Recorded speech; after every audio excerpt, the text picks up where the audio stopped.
In this presentation, we'll talk about how to use instructional videos in our business model. And I mean, many different types of industries, many different types of businesses can use a similar kind of process within their business model to use the instructional videos. And if you are an employee, you can often apply a similar strategy as well. So when we think about instructional videos, you typically think about uploading them to, say, a YouTube, so a YouTube channel. And if you think about a YouTube channel, then you typically think about AdSense revenue.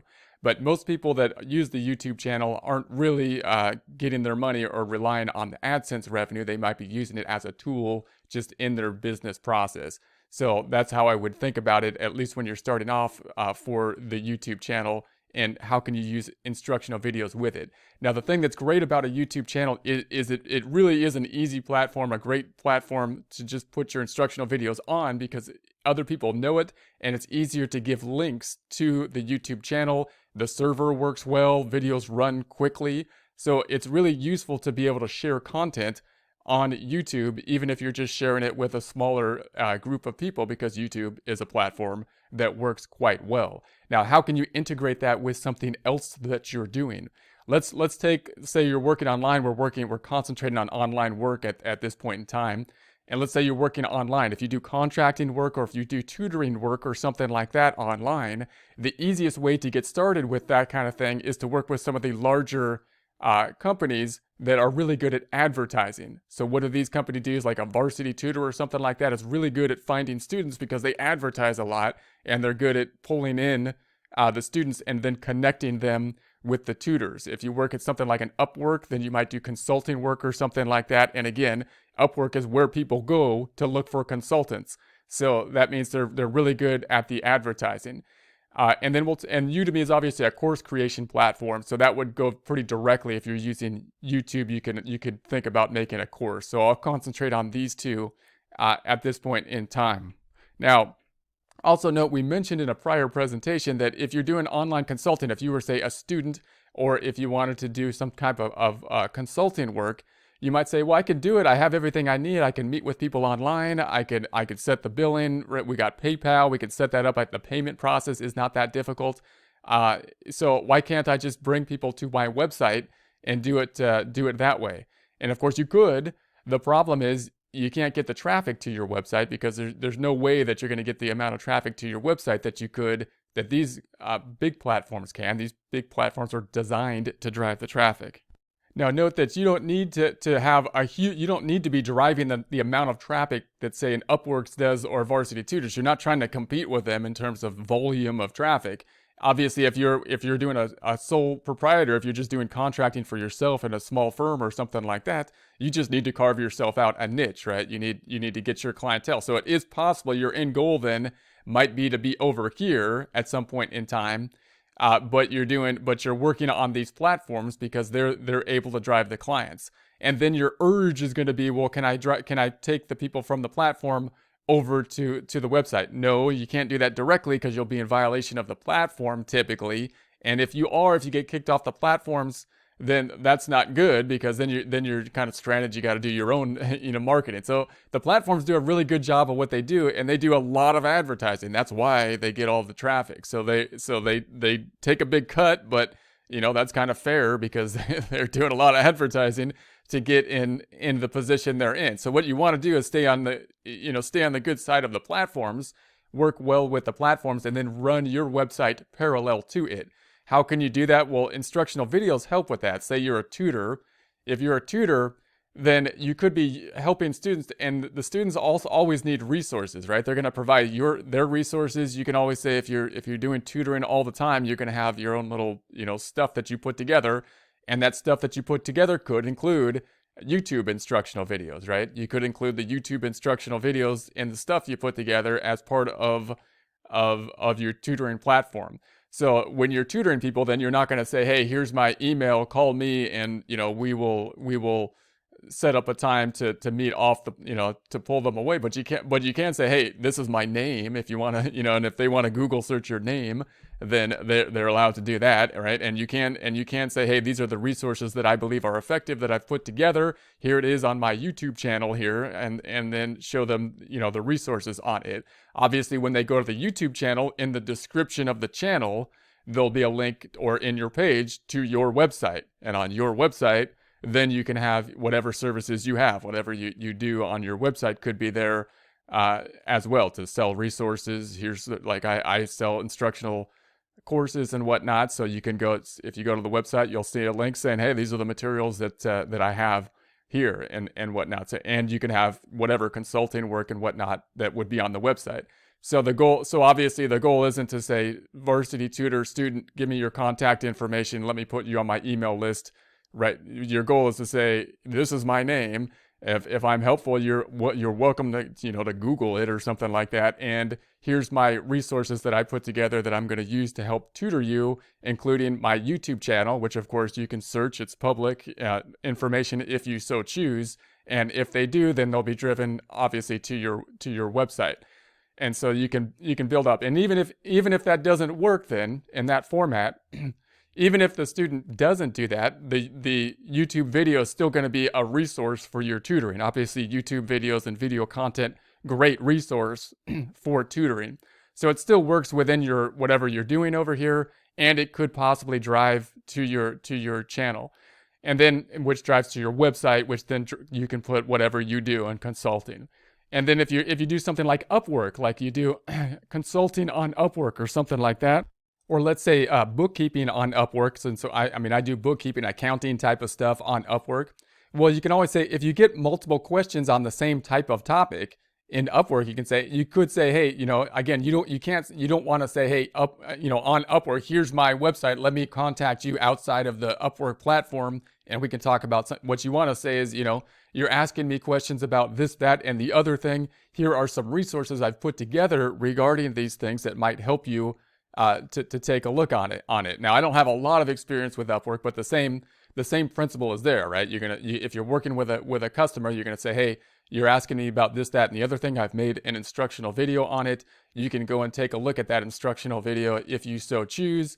And if they go there, they might do some research on you. And if they do a minimal amount of research or just go to your channel, then they're gonna be going to your website. Now, you want to be in the policy in terms of giving links to, can you give a YouTube channel link to Upwork and this and that? You want to stay within the policy, but you can use basically these resources as a resource to help you do your work. And if you do your work well using these resources, people will probably look up those resources and do more research on you. And if they do that, if they research you outside of the platform because they have interest in you, then they're going to be driven, of course, to your website eventually, which will have what you do on it. So notice in that format, you're not dependent on YouTube. I'm not dependent on YouTube here to be giving my video out there and making it popular. So I have a really popular video so that people are driven from YouTube directly to my website in that way. Because YouTube is so huge right now that it would take some time to do that. It's difficult to just put content up right now, have people just be attracted to it and drive them to your website, especially if it's boring content, about stuff that most people aren't that interested in. But if you do whatever you do well, then the platform is still a great platform because it works really well. It's really, people know it, are trust it, people are used to going to it, and you can provide a link to it. It doesn't run slow. The YouTube videos run well. So it's still a great platform to just put that general content in there.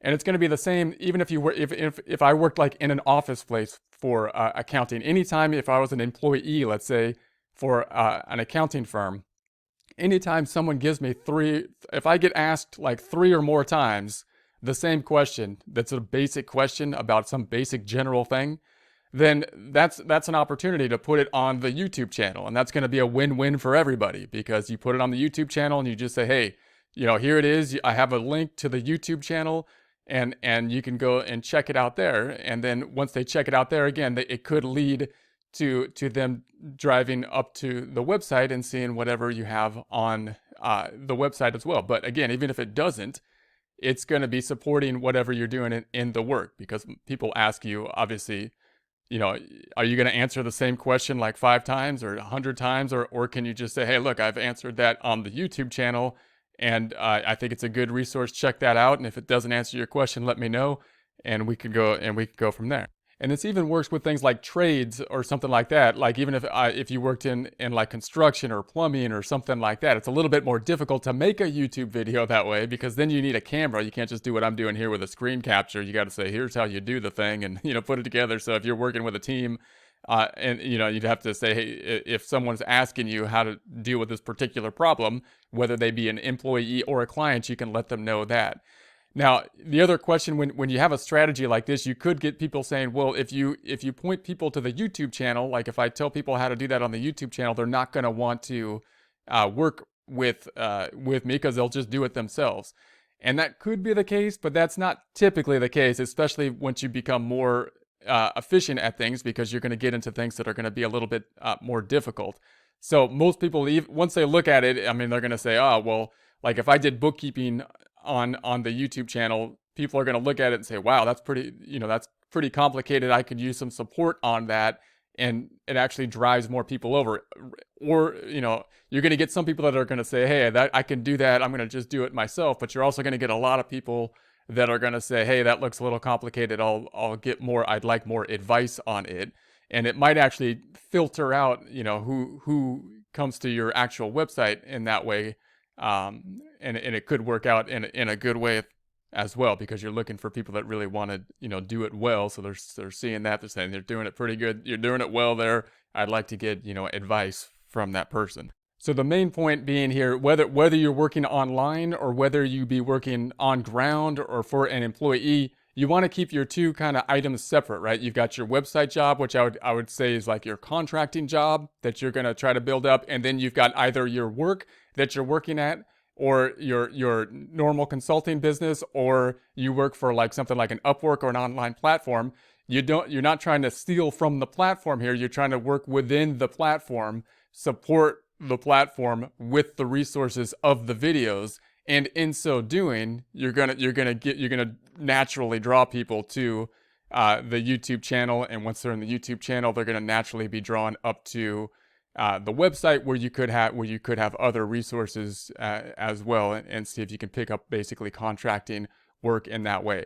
Now, just note that if you do start a YouTube channel from scratch, then it's not like a Facebook channel. You don't want to be looking at the stats all the time and saying, how many people have viewed this or that. You could have nothing on there. That's fine. It's just helping out a few people if they need it. If they don't need it, then it's just practice to be putting together the YouTube channel. That's fine. Now, also note that you could get some spamming and there's rude people out there that leave comments and things like that. But it's gotten a lot better. I think when YouTube was new, it was a novelty and people liked, going and commenting and this and that. But now that it's been there for a while, I don't think you don't get as many kind of rude comments and this and that. And I think that YouTube is actually kind of cracking down on the type of comments and the type of spam. They filter a lot of it out at this point in time, and that's kind of driven by the ad revenue, because the ad revenue doesn't want negative content on there when they're putting the advertisement out. But you'll probably have to deal with some comments, but you have complete control of the YouTube channel. So and some channels kind of benefit from that. They like having a controversial commenting concept or whatever. But if you're doing just accounting videos like I'm doing, or just instructional videos, I try to, anything that's not within the context of what I'm doing, I just remove it. I don't need it there at all, right? If it's within the context of what I'm doing, then that's fine. If it's outside of it, you have complete control, in other words, and don't need to explain or anything why you remove something. Just, it's your channel, right? If something's there and you want to remove it, just remove it, and you have complete control on YouTube to do that, which is nice. Now, if you look at it kind of like this way, same kind of thing. If you were on a tutoring platform, let's say, Varsity Tutors is going to be a larger platform that you can tutor with. Or if you're doing contracting, this is the Upwork website, you'll recall. And again, your goal is and then you have basically your website over here, right? Your website, which could be a WordPress or a Wix type of website. And your goal is to run these things parallel. Your goal isn't to really pull people over from this to that, but to run these two things parallel and build them up so you're in conformity with these platforms and you could still drive people here. So that means, where does the YouTube channel fit? Well, then you can have your YouTube channel helping you to answer questions and provide resources for the people you're contracting with, or tutoring, or if you're working on ground, you can have the same type of thing. And then again, once they go to the YouTube channel, then they're going to be driven to your website typically. And once they go to their website, then you can have, this is what I do. That's how you could spread word about what you do. So notice these channels here, like Varsity Tutor, generally brings people in, brings students in by mass advertising and being the top of the Google search engine. That's not really what you don't need to do that, right? For what you need to do, typical businesses need to do is carve out a niche. So they can have a very small group of people that are in there. If they're the right group of people, then you've carved out a profitable niche. And you can do that by just using good resources and working on these platforms, and eventually someone that is going to connect to your resources, and then they're going to connect to you, and that'll allow you to basically build up your niche. So that's how you build up. That's how the YouTube channel fits in here. So again, don't worry about subscriber count or anything like that. If it's useful, it's useful. And if it's useful to 5 people, it's useful to 5 people. If it's useful to the people that's in your firm or your particular client, then it's useful. If it's not, it's not. That's fine too. There's nothing to lose there. So, and then of course, once you do the videos, if they're going to be something that is useful and you can string them together into a course, then you can think about something like a Udemy or something like that, and uploading them to courses. We might talk about courses later, but the courses are another obvious kind of step that you could use instructional videos for. But that's going to take some more organization. When you're first starting out, you might just want to be answering questions to whatever the questions are, and use the YouTube as that component. And then once you start doing that for a while, you might say, hey, I could put this up in a systematic way to attack a larger problem, and then do a course. So a course typically has like 2 to 5 hours, at least, of video. So once your questions that you're dealing with, the topic you're dealing with, gets to that point, to that size, then you might want to take your material and put it together and say, okay, now I'll put this together formally, and think about putting it on a platform like a Udemy or something like that. And we might talk more about that later, but that's the general way that a YouTube channel can fit in. Also, just note how easy it is to take the content from a YouTube channel and put and give it to someone. It's just really easy to give you could save the instructional video some other place on another server, but the YouTube has perfected how the video runs, how it plays. So it's usually a lot faster. They have a really good system. It also has closed captions, if you're an instructor, that are generated automatically by the system. And so if someone needs to read the instructions, then it's already got that, and you don't need to do anything, So useful thing, even if it's only for the 2 people that you work with for instructional videos, if they're general type of things that you can work with. And again, the instructional videos are designed, or then can drive people to search you further, which can be right here or in the description of every video, leading them to your page, which could be a WordPress page or a Wix page. And it could be then designed to have them go to whatever you do, such as selling courses or something like that, or just give you your number. I'm a consultant, I'm a bookkeeper, whatever it is.